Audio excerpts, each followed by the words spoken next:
دریای سیند چې کوم دی نو هغه ډایورټ کړی دی په دې غر کې ورته چې کوم دی سوري کړي دي 3 ټنلز دي. اعوذ بالله من الشیطان الرجیم بسم الله الرحمن الرحیم. قدرمن کتونکو دا وغزه د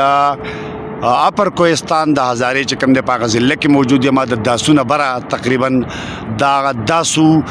ډیم سایډ دی چېرته چې د ورلډ بینک په قرض پیسو روان سیند د دنیا 2م نمبر لوی داسو هایډل پاور پراجیکټ کار روان دی. د 1100 ارب روپو په لګښت د سو هایډل پاور پراجیکټ نسلور زرا سلور 100 میگاواټ بجلی پیدا کولو منصوبه ده. د دې تکمیل په کال 2020 کې خو د تکنیکی وجوهاتو په بنیاد باندې اوس د دې د تکمیل تاریخ چې کوم دی نو دی ورکړی دی کال 2028. دا تاسو وګورئ د دې ځای نه چې کوم دی نو دا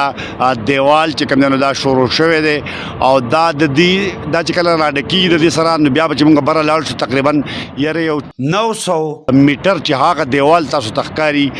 دغه دیواله پورې دغه دیوال نه راواله تقریبا د دې دیواله پورې د 900 میټره پورې ځان داسې ماته ښکاري چې دا به د خاورو نه ډکېږي. دا به هغه ریټیننګ والي چې کوم بدلته کې اوبه رامنې کوي دا خاوره او ورسره چې کوم دی نو شګه کاڼي کرش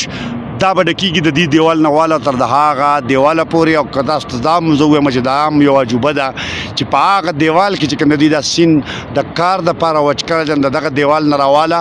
او تقریبا د دې ځای پورې دا هم یو کیلومیټر نه کم ایریا ده چې دا 3 ټنل دوی ایستلي دي او دریای سیند چې کوم دی نو دا یې ډایورټ کړی دی.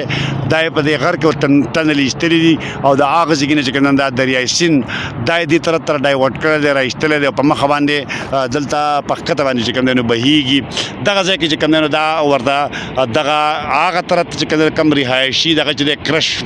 پلانټ لګېدلي دي بیا د هغې سره چې کوم رهایشي خلک دی نو هغه جوړه شوې ده ورسره کالونۍ ټایپ ارضي او دغه شانته دې ځای کې هم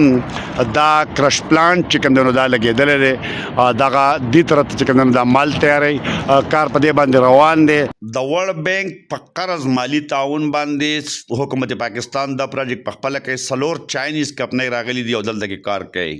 چونکه په دغه غاړه کې ورته دلته کې چې کوم دی نو دا KKH کوم چې کراکورم هایوے ده یا مخکې چې کوم دی نو سلک روټ یا شهرهای ریشم ورته هم ویلی شي نو دا په دغه طرف باندې تللی و نو دا یې اوس بره ایستلې ده هغه طرف ته بره شروع شوې ده او په دغه باندې چې کوم دی نو کار روان دی او دغه به بیا بره په دې غر کې لکه تاسو هغه بره سر ته بیا وګورئ دغه بره سر ته د هغه ځای نه موږ ګورو دا په دغه ځای کې بیا په مخ په بره باندې چې کوم دی نو تللې ده او د دغه ډیم نه بره به دا په دې غرونو کې ځي او شهرهای ریشم چونکې د دې سره به ختمیږي نو دغه هم بره په هغه سر کې ایستلې ده هغه ورته چې کوم دی نو د اوس نه وابډا کالونۍ چې کوم دی نو اسټبلیش شوې ده وابډا کالونۍ چې کوم دی نو هغه هم